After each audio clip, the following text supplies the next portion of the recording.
주님 한 분만으로, 주님 한 분만으로 나는 만족해. 나의 모든 것 되신 주님 찬양해. 나의 영원한 생명 되신 예수님 목소리 높여 찬양해. 주님 한 분만으로, 주님 한 분만으로 나는 만족해. 나의 모든 것 되신 주님 찬양해. 나의 영원한 생명 되신 예수님 목소리 높여 찬양해. 주님의 크신 사랑 찬양해. 나의 힘과 능력이 되신 주 나의 모든 삶 변화되었네. 크신 주의 사랑 찬양해. 주님 한 분만으로 나는 만족해. 나의 모든 것 되신 주님 찬양해. 나의 영원한 생명 되신 예수님 목소리 높여 찬양해. 주님의 크신 사랑 찬양해. 나의 힘과 능력이 되신 주 나의 모든 삶 변화되었네. 크신 주의 사랑 찬양해. 주님의 크신 사랑 찬양해. 나의 힘과 능력이 되신 주 나의 모든 삶 변화되었네. 크신 주의 사랑 찬양해. 주님의 크신 사랑, 주님의 크신 사랑 찬양해. 나의 힘과 능력이 되신 주 나의 모든 삶 변화되었네. 크신 주의 사랑 찬양해. 주님의 크신 사랑 찬양해. 나의 힘과 능력이 되신 주 나의 모든 삶 변화되었네. 크신 주의 사랑 찬양해. 주님의 크신 사랑, 주님의 크신 사랑 찬양해. 나의 힘과 능력이 되신 주 나의 모든 삶 변화되었네. 크신 주의 사랑 찬양해. 찬양해. 우리 하나님께 영광의 박수 올려드리겠습니다.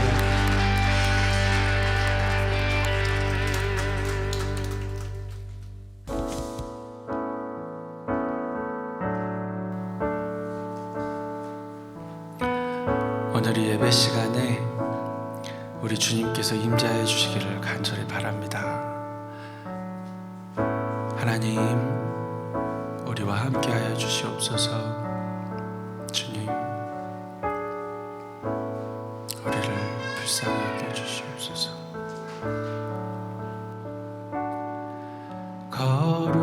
거룩한 성전에 거하시며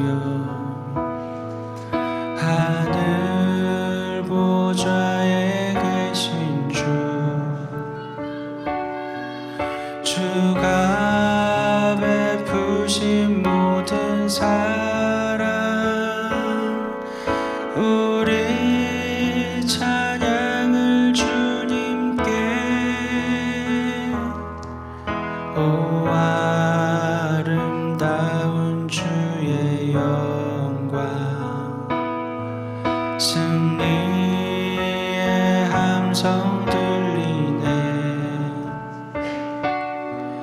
죽임 당하신 어린 양께 우리 큰 소리 외치며 찬양 할렐루야 할렐루야 할렐루야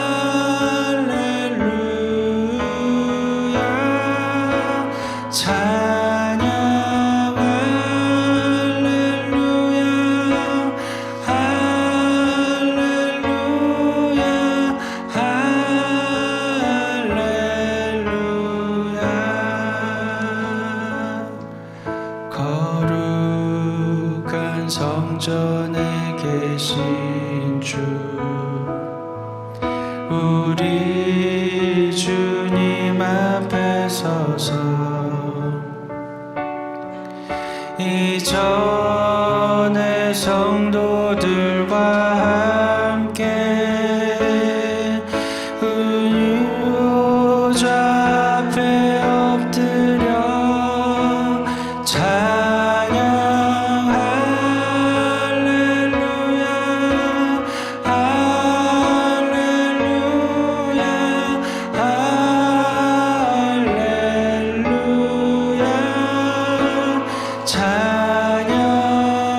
저는 우리를 향한 하나님의 사랑입니다.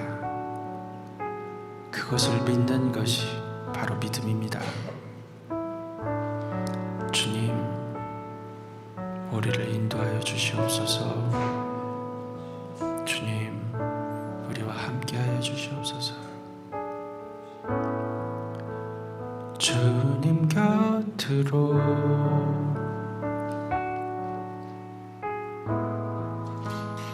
날 이끄소서.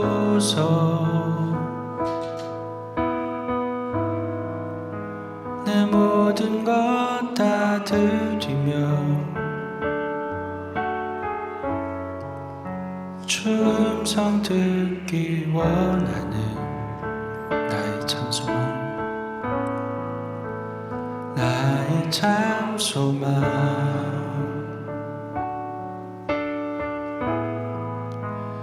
그 무엇과도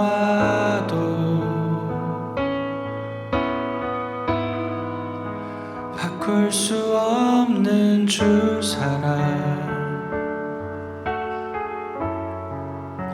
그 품 안에 나 안기를 주님의 길로 인도하소서.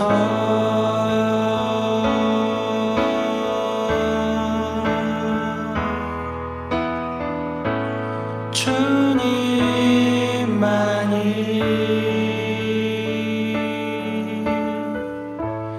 내 모든 것 되시니 주님만을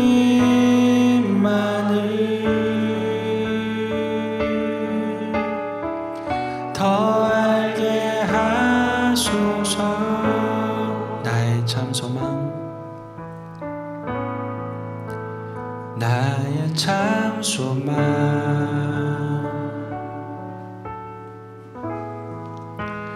그 무엇과도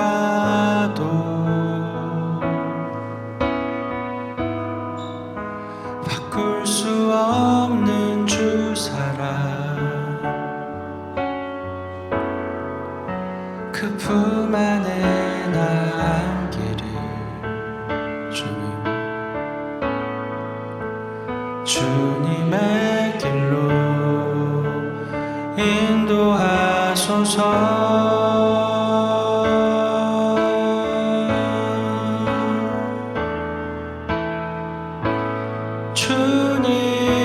주님만이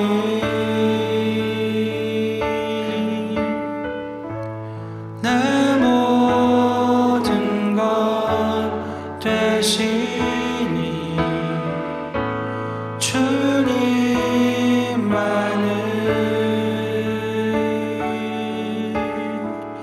더 알게 하소서.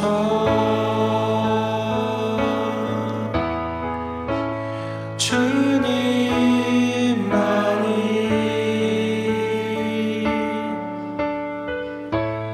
내 모든 것 되시니 주님만을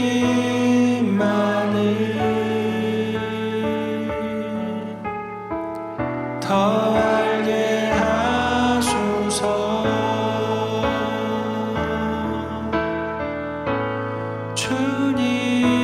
주님만이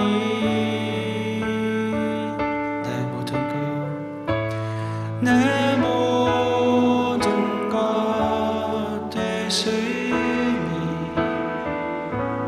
주님만을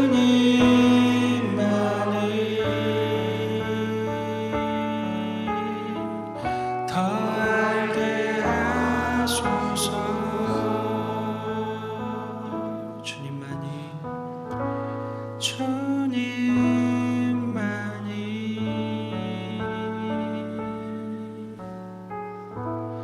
내 모든 것 되시니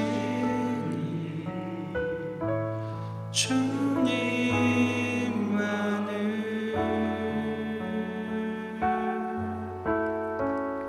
더 알게 하소서.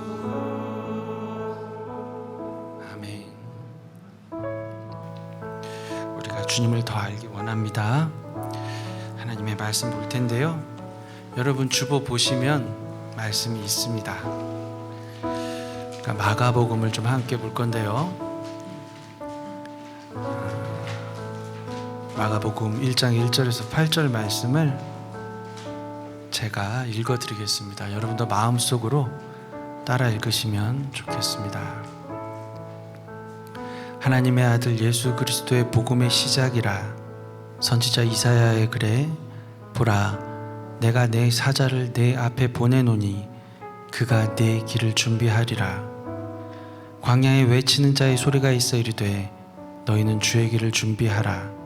그의 오실 길을 곧게 하라. 기록된 것과 같이 세례 요한이 광야에 이르러 죄사함을 받게 하는 회개의 세례를 전파하니 온 유대 지방과 예루살렘 사람이 다 나아가 자기 죄를 자복하고 요단강에서 그에게 세례를 받더라. 요한은 낙타털 옷을 입고 허리에 가죽띠를 띠고 메뚜기와 석청을 먹더라. 그가 전파하여 이르되 나보다 능력 많으신 이가 내 뒤에 오시나니 나는 굽혀 그의 신발끈을 풀기도 감당하지 못하겠노라. 나는 너희에게 물로 세례를 베풀거니와 그는 너희에게 성령으로 세례를 베푸시리라. 아멘. 여러분 혹시 본문 읽으시면서 질문 있으십니까? 예, 없으시면 제가 설교하겠습니다. 이 목사라는 직분이 참 특이한 것 같아요. 목사가 아닌 사람이 여러분한테 설교를 하면 대부분 이렇게 반응하실 것 같아요. 너 지금 나한테 설교하냐? 아닌가요? 그런데 목사가 설교를 하면 대부분 잘 들어주세요. 참 너무나 감사한 일인데 여러분이 저에게 질문을 안 하시면 제가 계속 설교합니다. 자, 그러면 마가복음 1장 1절 한번 볼게요. 하나님의 아들 예수 그리스도의 복음의 시작이라. 어렵지는 않죠? 그런데 여러분, 이 문장 구조가 굉장히 특이합니다. 정관사도 없이 명사로 바로 시작하고요. 원문을 보면 동사도 없어요. 솔직히 말씀드리면 저는 정관사가 있든지 없든지 동사가 있든지 없든지 관심이 없습니다. 그런데 학자들은 관심이 있어요. 이런 문장 구조로 글을 쓰지 않는다는 거예요. 그러면 어디에 이런 구문을 사용하냐? 책 제목을 쓸 때 이런 구문을 사용한답니다. 마가복음이란 제목은 뭔가요? 이러실 수 있는데 마가복음은 이 책이 마가가 쓴 책 복음서이기 때문에 후대 해석자들이 마가복음이라고 제목을 붙인 것이고, 실제 마가가 처음 이 성경을 썼을 때 동굴 리버브가 걸리네요. 그 책의 제목은 이 마가복음 1장 1절이었다는 거예요. 여기 시작이라고 표현된 단어가 있는데 아르케라는 단어인데요. 이것은 더 심화된 이해를 위한 기초, 이런 의미로 입문이라고 해석이 되는 것이 더 자연스럽다고 합니다. 그러면 이 책의 제목은 예수 그리스도의 복음 입문 이렇게 되는 거예요. 그럼 하나님의 아들은 뭐냐? 예수 그리스도를 모르는 사람이 있을까 봐 설명해 준 거예요. 하나님의 아들 예수 그리스도의 복음 입문. 사실 우리가 복음서를 볼 때 요한복음을 제일 많이 보잖아요. 그런데 이 요한복음은 굉장히 어려운 책입니다. 고급 수준의 상급 레벨의 그런 책이고요. 마태복음이나 누가복음은 중급 레벨이라고 할 수 있고, 이 마가복음은 말 그대로 복음 입문인 것이죠. 그래서 제가 이 마가복음을 선택했습니다. 자, 그러면 어떻게 이 책이 시작하는지 한번 볼까요? 선지자 이사야의 글에 이렇게 말합니다. 여러분, 이사야는 구약시대에 있었던 선지자입니다. 예언을 많이 했는데요. 그 구약시대의 예언으로 시작을 하는 거예요. 이사야의 글에 그 뒤에 뭐라고 그러냐면, 보라, 내가 내 사자를 내 앞에 보내노니 그가 내 길을 준비하리라. 이거는 말라기 선지자의 예언인데요. 자, 3절을 보면 광야에 외치는 자의 소리가 있어 이르되 너희는 주의 길을 준비하라. 그의 오실 길을 곧게 하라. 기록된 것과 같이 이렇게 말합니다.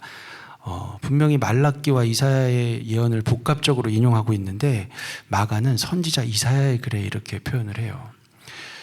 자, 여러분 이런 것에도 별로 관심이 없으시죠?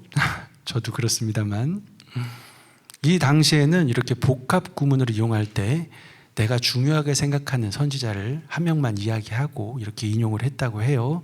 그러니까 지금 이 마가는 이사야의 글을 굉장히 중요하게 생각한다는 것을 우리가 알 수 있습니다. 자, 말라기도 한번 볼게요. 보라, 내가 내 사자를 내 앞에 보낸다. 자, 하나님이 하나님의 사자를 보낸대요. 이 사자가 누굴까요? 자, 네 앞에 보낸다. 네 앞에 보낸다. 그 내는 여러분 제가 미리 말씀을 드리면 메시아를 이야기하는 겁니다. 그가 내 길을 준비하리라. 이렇게 말해요. 무슨 말인지 잘 모르겠지만 3절을 계속 보면 이사야의 말씀인데요. 이사야 40장 3절 말씀입니다. 여러분 주보에 나와 있는데요. 마가복음에는 이렇게 말해요. 광야에 외치는 자의 소리가 있대요. 광야에, 사막이죠. 거기에 외치는 자의 소리가 있는데 너희는 주의 길을 준비하라는 거예요. 그의 오실 길을 곧게 하라는 겁니다. 주가 오신다는 거죠. 자, 근데 원래 이사야의 말씀을 한번 보면 이사야 40장 3절을 보니까 조금 달라요. 이렇게 말합니다. 외치는 자의 소리여 이르되 너희는 광야에서 여호와의 길을 예비하라. 이렇게 나옵니다. 분명히 마가복음은 광야에 외치는 자의 소리가 있다고 그랬는데 이사야 본문은 외치는 자의 소리여 이르되 너희는 광야에서 여호와의 길을 준비하라는 거예요. 광야에서 자꾸 뭐를 준비하라고 그러죠? 광야에 외치는 소리가 있다고 그렇게 말을 하기도 하고요. 여러분, 광야는 아무런 소망도 희망도 없는 곳입니다.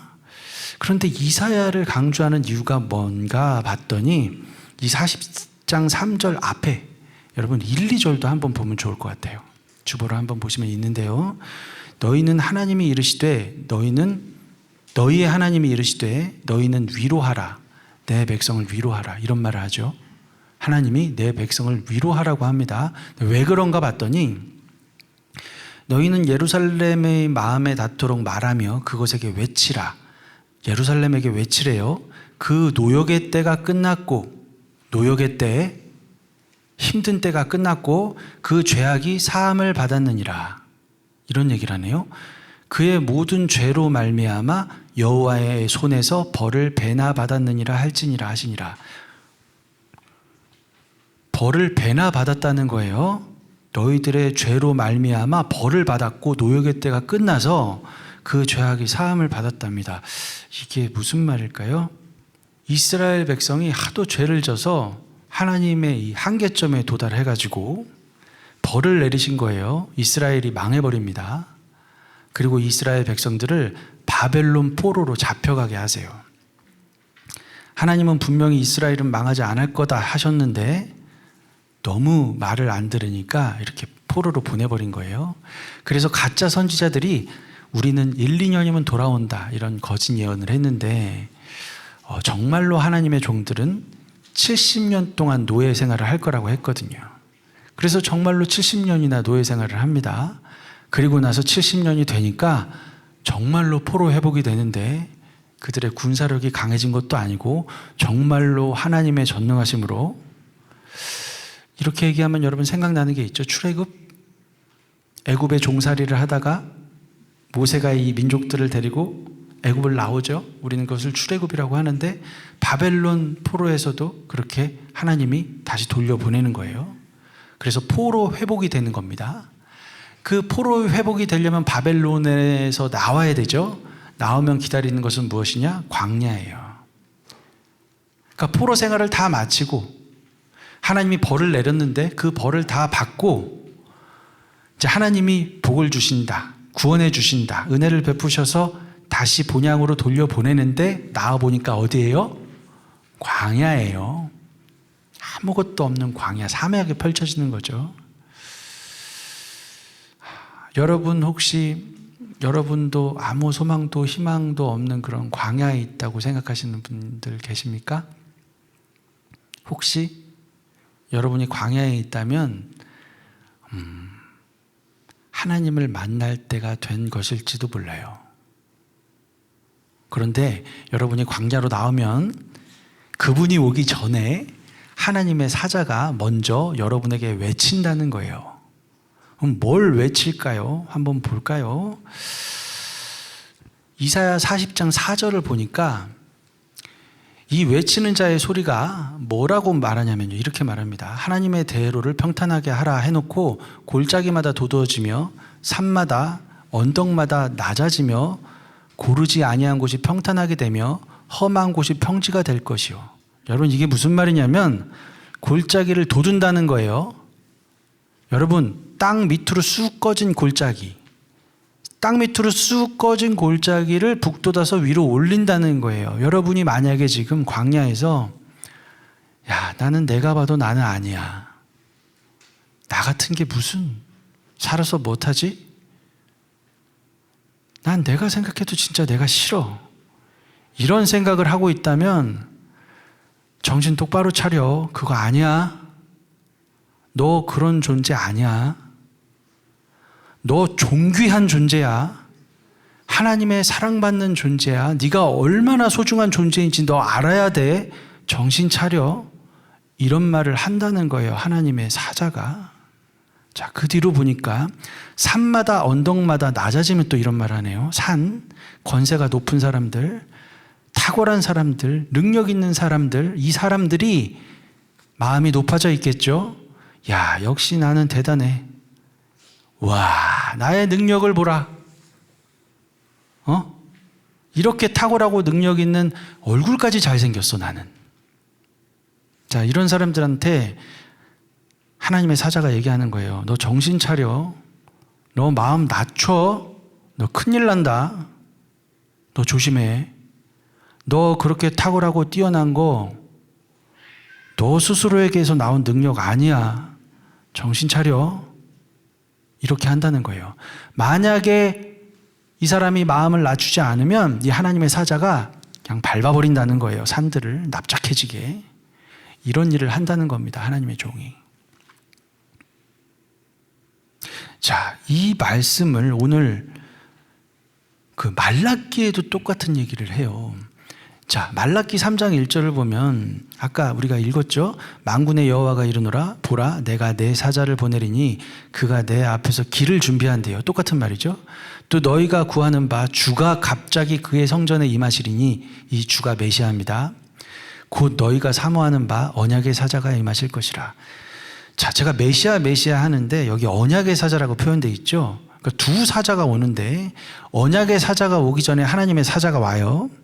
그리고 언약의 사자, 이 언약이란 말이 뭐냐면 약속한 사람, 하나님이 너희에게 보내주신다고 약속했던, 언약했던 그 존재. 그럼 메시아가 누구냐?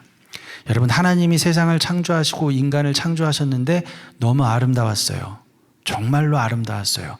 그런데 우리 인간이 다 망쳐놓은 거예요. 선악과를 따먹고 이 세상을 어그러뜨리고 찌그러뜨려서 회복하지 못할 만큼 엉망으로 만들었어요. 그래서 우리는 죽을 수밖에 없고 절망할 수밖에 없는데 하나님께서 말씀하셨죠. 내가 여인의 후손 누군가를 보낼 거야. 그래서 모든 문제를 해결하고 너희를 구원할 거야. 그러니까 다 해결하고 회복해 주시고 구원해 주신다는 거예요.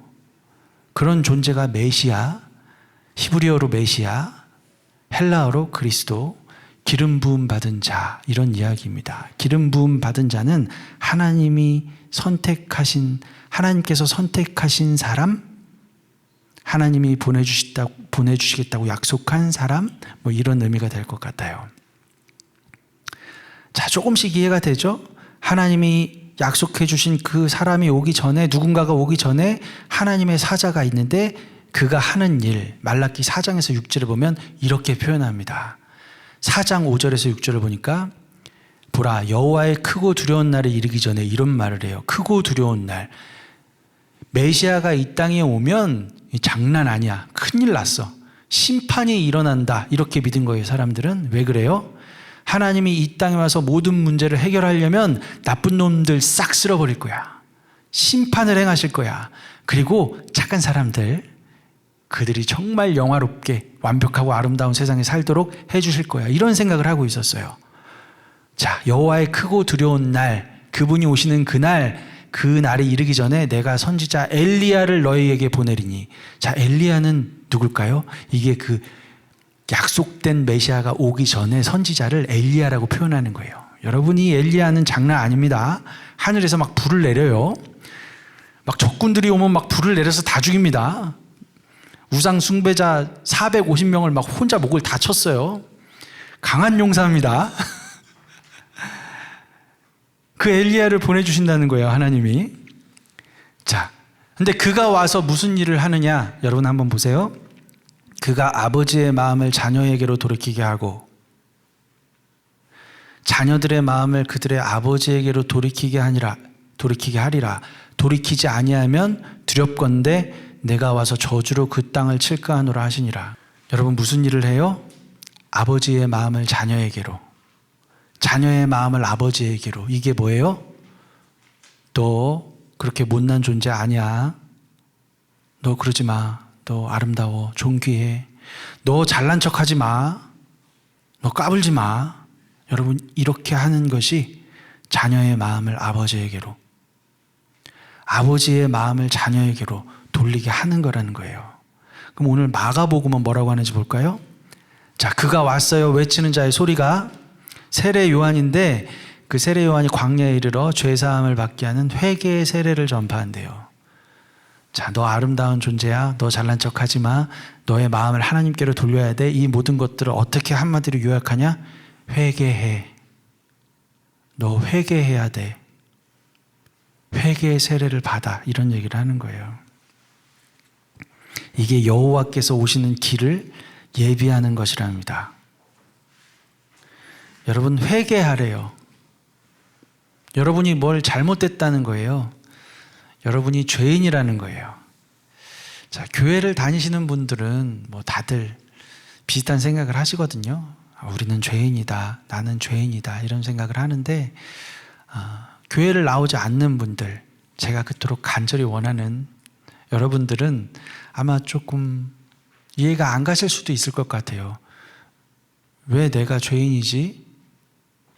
나 그렇게 죄 지은 거 없는데, 나 나름대로 되게 착한데, 그런데 왜 교회만 가면 죄인이라고 그럴까?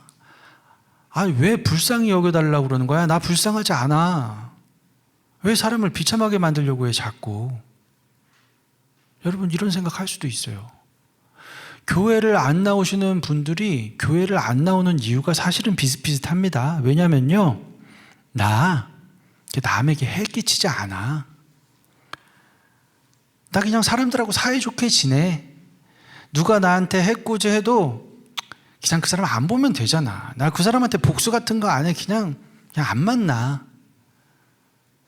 나 그리고 친구들 만나서 술 한잔 하면서 얘기 주고받으면서 나 이렇게 사는 게 너무 행복해. 사람들도, 나 좋아하는 사람들도 많고, 나 이렇게 살아. 나 나쁜 짓 한 적 별로 없어. 내가 마음속으로 음란한 생각했다고? 그런 것으로 죄인이라고 그러면 너무하잖아. 뭐 가끔 사람이 그럴 수도 있지. 이렇게 살고 있는 나를 하나님 모른다고, 하나님 안 믿는다고, 지옥에 간다고 그러면 나 그런 하나님 안 믿을 거야. 너무하잖아요. 여러분도 혹시 그렇게 생각하세요?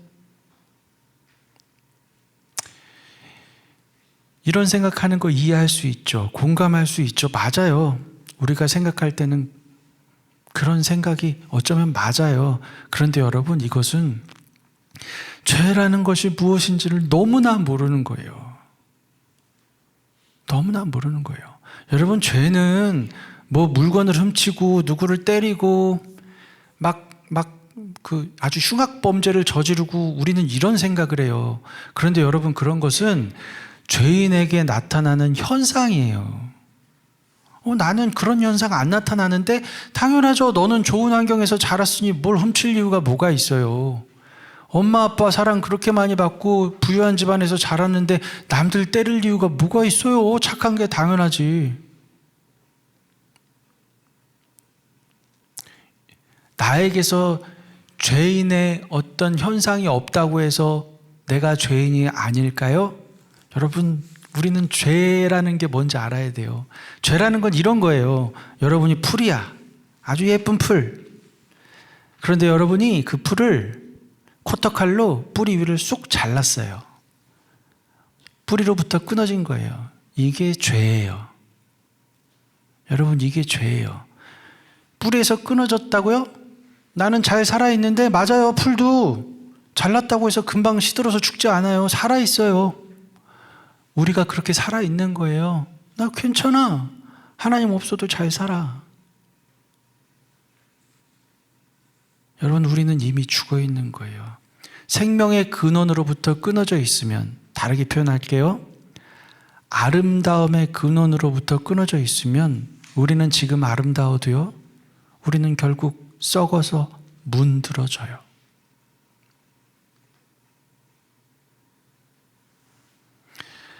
죄가 뭔지 아직도 모르시겠다면 제가 다르게 표현해 볼게요. 죄는 이런 거예요.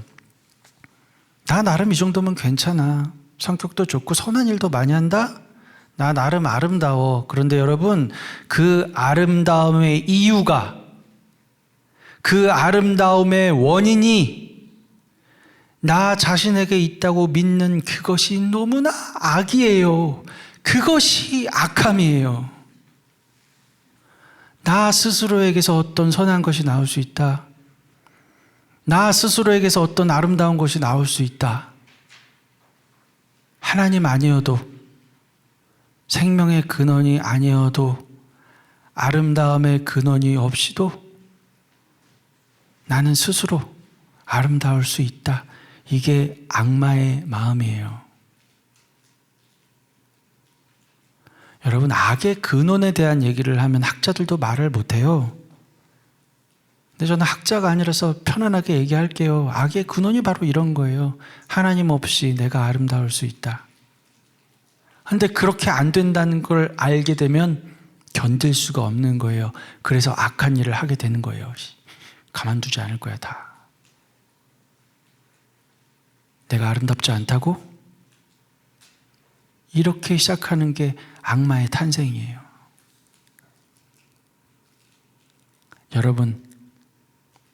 여러분이 얼마나 악한지, 얼마나 죄인인지 깨달아야 돼요. 나는 살아있다고요? 그렇지 않아요. 하나님 없이도 잘 살 수 있다고요? 그렇지 않아요. 그래도 난 이렇게 살아있어. 나 살아있어. 얘 살아있어요. 이미 칼로 잘렸지만, 뿌리에서 떨어져 나갔지만 잘 살아있어요. 한동안. 행복하다고 느낄 수도 있어요. 아무 문제 없다고 느낄 수도 있어요. 부유하니까, 모든 일이 형통하니까.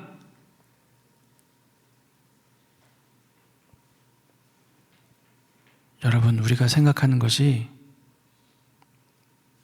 많이 잘못되어 있을 수도 있어요. 교회 오면 믿으라고 합니다. 그 믿음은 무엇이냐면요, 내가 고통 가운데 있어도, 고난 가운데 있어도 이것은 분명 나를 위한 것일 거야. 하나님이 나를 위해서 나에게 이런 고통을 주셨을지도 몰라. 이렇게 믿는 것이 믿음입니다. 이제라도 내가 죄인임을 깨닫고 고백한다면, 회개한다면 우리는 출애굽을 하는 거예요. 여러분, 바벨론 포로에서 돌아오게 되는 거예요.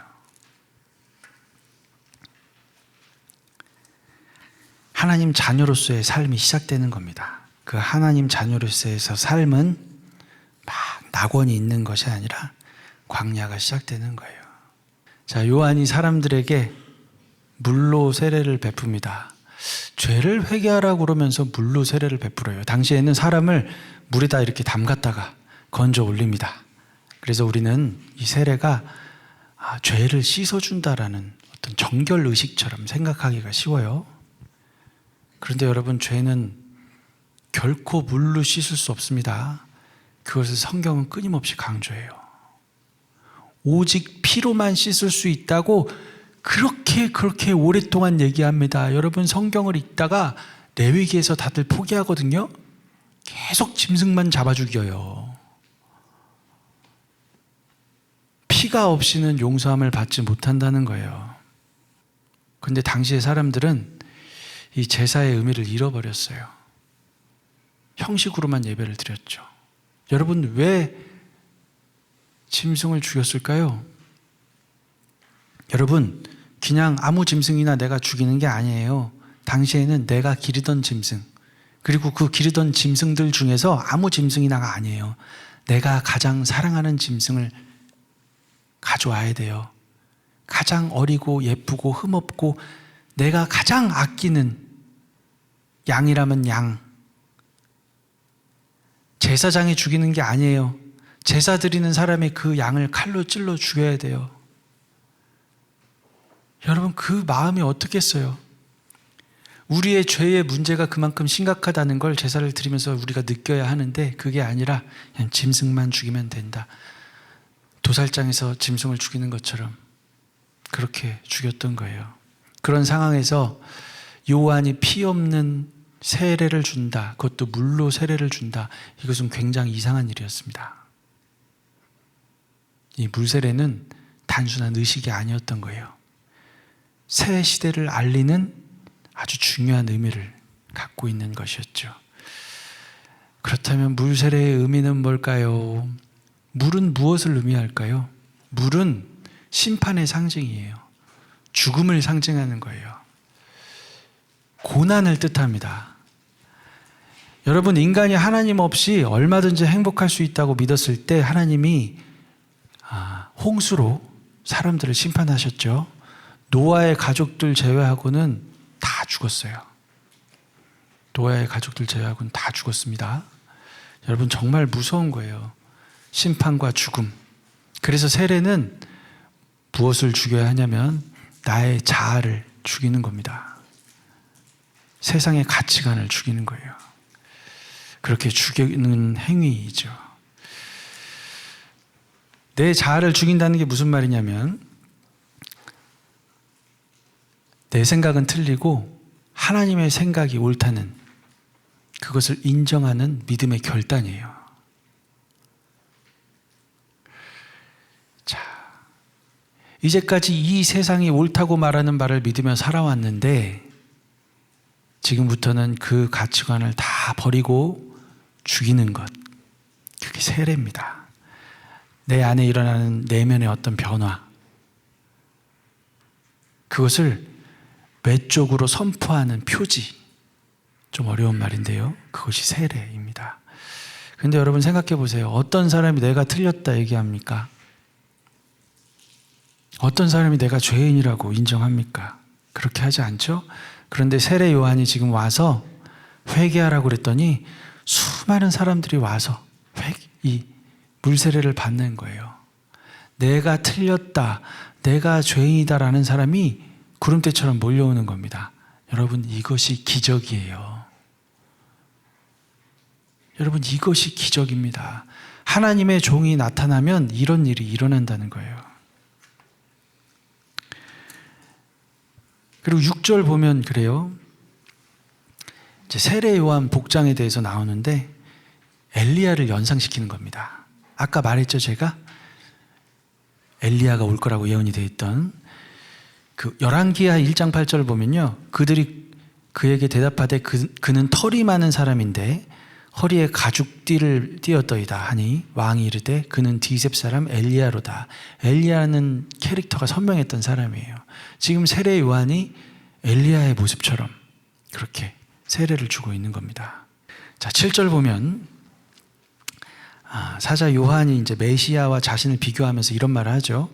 그가 전파하여 이르되 나보다 능력 많으시니가 내 뒤에 오시나니 나는 굽혀 그의 신발끈을 풀기도 감당하지 못하겠노라. 여러분, 신발끈을 푸는 행위는요, 노예 중에서도 가장 낮은 등급의 노예, 노예도 등급이 있거든요. 가장 낮은 등급에 하는 일도 나는 감당하지 못하겠다 이런 말을 하는 거예요.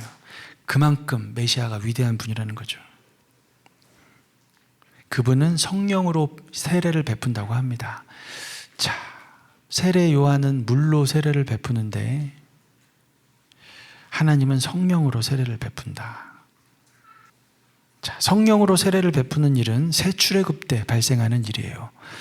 에스겔 39장 27에서 29절을 제가 읽어드릴게요. 내가 그들을 만민 중에서 돌아오게 하고 적국 중에서 모아내어 많은 민족이 보는 데에서 그들로 말미암아 나의 거룩함을 나타낼 때라.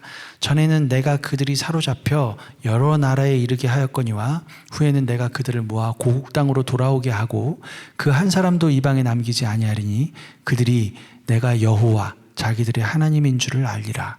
내가 다시는 내 얼굴을 그들에게 가리지 아니하리니 이는 내가 내 영을 이스라엘 족속에게 쏟았음이라.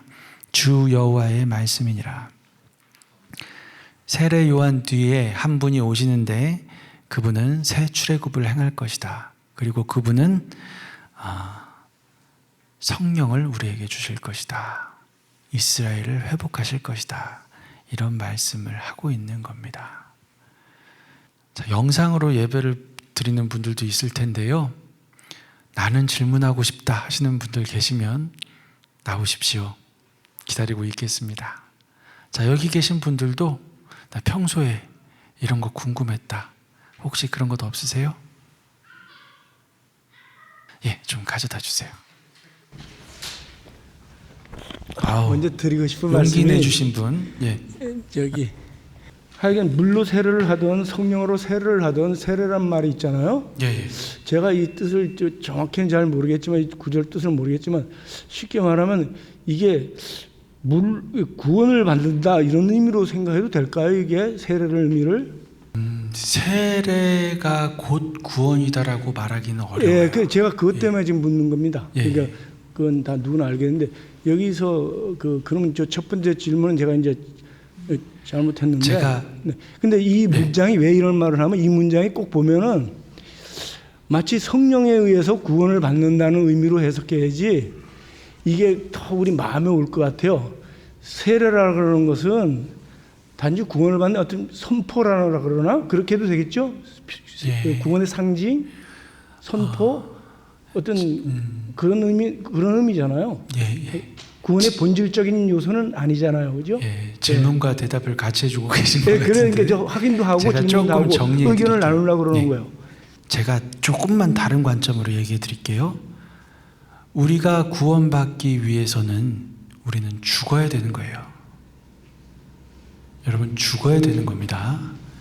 그래서 실제로 메시아가 오면 우리는 심판을 받아서 죽는 거예요. 그리고 죽어서 구원을 받는 게 아니라 그냥 죽어야 되는 거예요. 그런데 그 모든 심판을 지금 오신 메시아가 죽는 거예요. 여러분, 세례는 뭐냐면 내가 죄인입니다라고 인정을 하고 물세례를 받으면 예수 그리스도의 죽음이 내 죽음처럼 하나님이 내가 고통 속에 고문받으며 죽은 것처럼 그렇게 여겨주시는 거예요. 그래서 우리는 그 예수님의 십자가를 의지하는 겁니다. 세례를 받았기 때문에 그 의식에 참여했기 때문에 내가 구원을 받는다. 그것은 아니지만 우리는 내가 죽는 사람처럼 나의 자아를 꺾고 고집을 꺾고 내가 틀리고 하나님이 옳다라는 것을 인정하고 그렇게 하나님 앞에 엎드리는 거예요. 그러면 하나님께서 우리를 예수 그리스도의 십자가의 공로로 그분이 피를 흘리셨기 때문에 그것 때문에 우리를 구원해 주시는 겁니다. 그래서 세례를 받았다고 구원받은 것은 아니라는 이야기를 하는 거예요. 하지만 세례는 너무나 중요하죠. 우리로 하여금 진리를 깨닫게 하는 데에 세례만큼 중요하고 좋은 것은 또 없겠죠. 자, 대답이 됐을지 모르겠습니다. 질문을 그렇게 강조를 하시니까, 강요를 하시니까 부담감을 가지고 제가 질문을 좀 하나 드릴게요. 이 구약 시대 때는 그 자기 죄를 사함받기 위해서 양을 죽였잖아요. 예. 내 대신 양을 죽였는데 지금 이제 세례 요한이 나타나서 회개하라고 천국에 가까웠다고 하면서 이제 세례를 베푼단 말이에요. 예, 예. 그런데 이 구약 시대 때하고 물론 저 암흑기가 있었다고 하지만 지금 새로운 시대가 지금 전개되고 있는데 예. 사람들이 여기 온 유대 지방과 예루살렘 사람이 다 나아가 예. 자기 죄를 자복하고 요단강에서 그에게 세례를 예. 받더라 이렇게 5절 말씀에 있단 말이에요. 예. 그러면 그동안의 기본적인 그런 내 죄에 대한 회개나 그런 형태는 내 대신 내가 죽을 수 없으니까 예. 양을 대신 죽여가지고 내 죄를 대신 양이 지고 죽게 하는 그런 형태를 취했는데 예. 이제 새로운 형태로 지금 전개가 되고 있는데 예. 어떻게 이 사람들이 거부 반응 없이 이걸 그대로 받아들일 수 있었을까 하는. 예. 그래서 제가 기적이라는 표현을 한 거예요. 이해를. 그러니까 이때 사람들도 아마 그런 생각을 했을 거예요.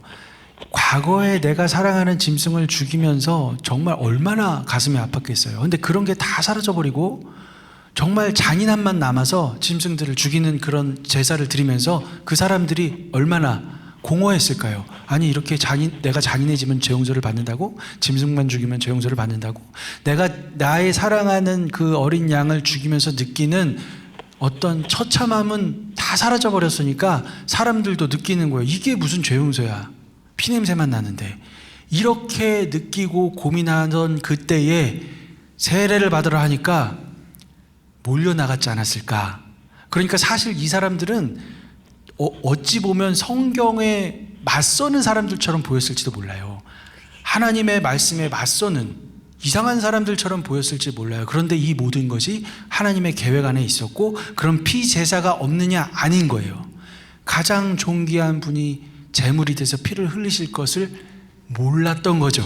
근데 우리는 그 사실을 아니까 이 물세례가 너무나 감동적이 되는 거예요. 그렇지. 예.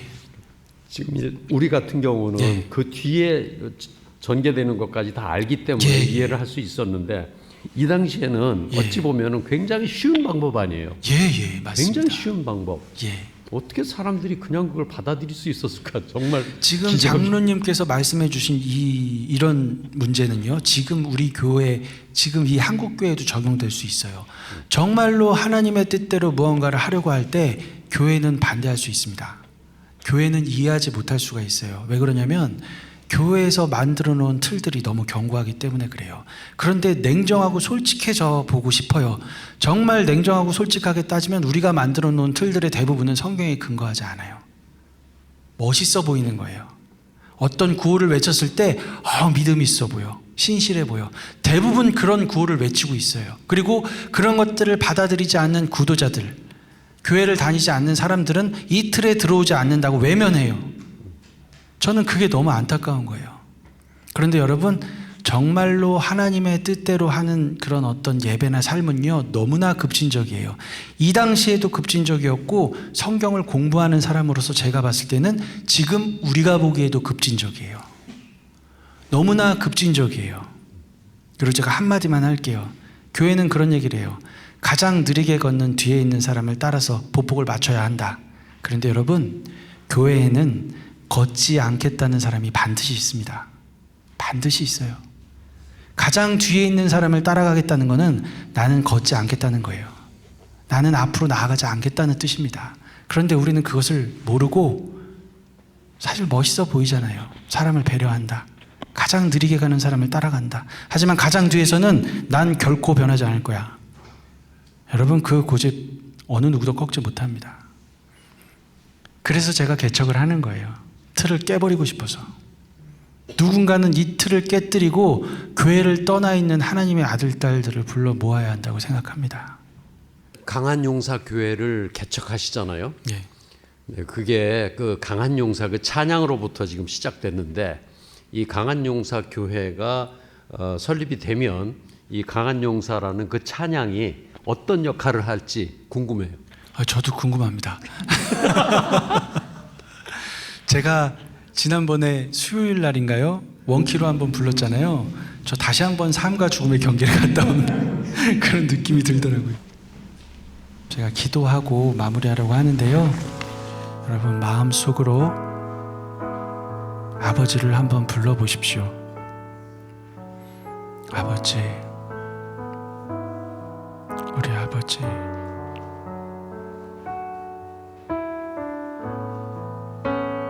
아버지,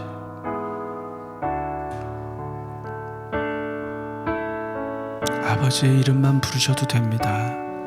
그것이 기도가 될 겁니다. 아버지, 하나님을 외면하고 살아도, 하나님이 없다고 소리쳐도 하나님을 구하고 있는 것이 보이시지요? 그 손을 좀 잡아주십시오. 하나님, 이 종이 무엇을 얼마나 설득하겠습니까? 하나님, 주님께서 임재해 주셔서 사랑한다 한마디만 해 주십시오. 주님, 주님,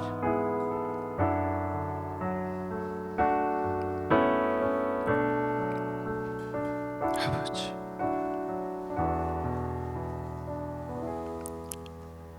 구주 예수 그리스도의 은혜와 하나님 우리 아버지 지극하신 사랑하심과 성령님의 감화 감동 인도하심이 이제 내가 죄인임을 고백하는 사랑하는 하나님의 아들 딸들 머리 위에 한 심령 위에 이제로부터 영원토록 함께 있을지어다. 아멘.